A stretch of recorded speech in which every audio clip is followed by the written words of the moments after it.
ल अब गाईलाई पानी खुवाउँदै सरसफाइ पनि गर्दै गाई दुहुनु बेला गयो है त। यस्तै छ हरेक दिन बिहान हामी यसरी नै हाम्रो दिनचर्या सुरु गर्छौँ। हजुरहरू कहाँदेखि दिनुहुन्छ यसो कमेन्ट गर्नुहोस् है।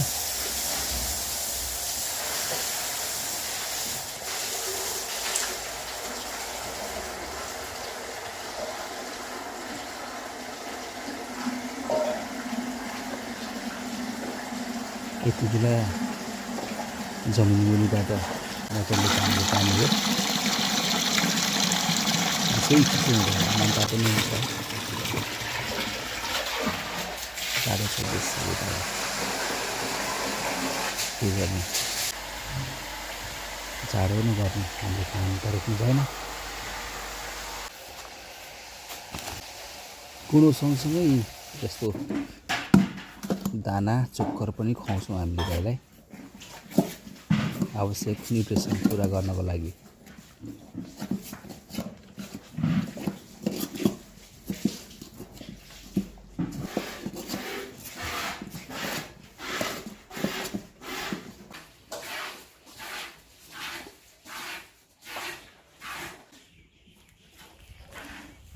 ल बुढीले अब दुध दुहुने म चाहिँ केटाकेटी कुकुर कुखुरा हेर्दै गर्छु कता छन् के छन्।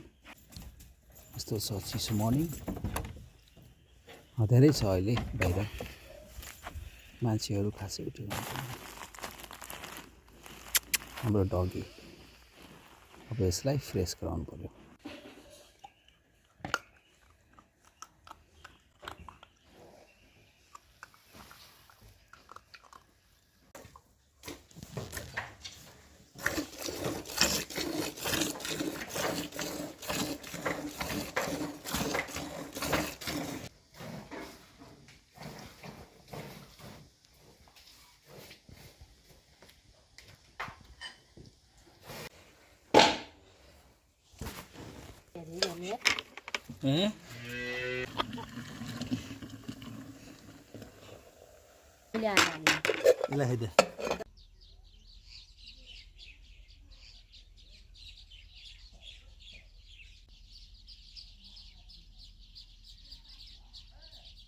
ल हेर्नुहोस् हाम्रो गाउँको बिहानको दृश्य।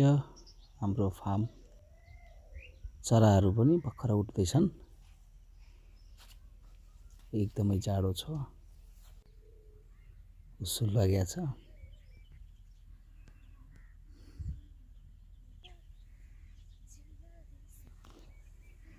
बुढीलाई तरकारी चाहिए जस्तो छ के पकाउने भन्दैछ।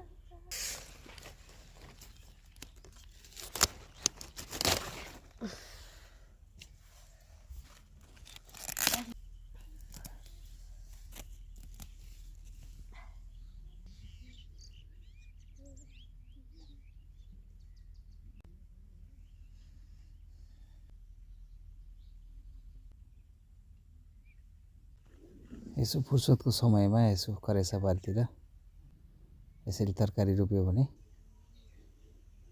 यसरी आफूलाई चाहिने चिजहरू रोप्दा खानु पाइन्छ सिजनमा। यस्तै छ किसानको लागि मन पर्यो भने शेयर पनि गर्नुहोस्।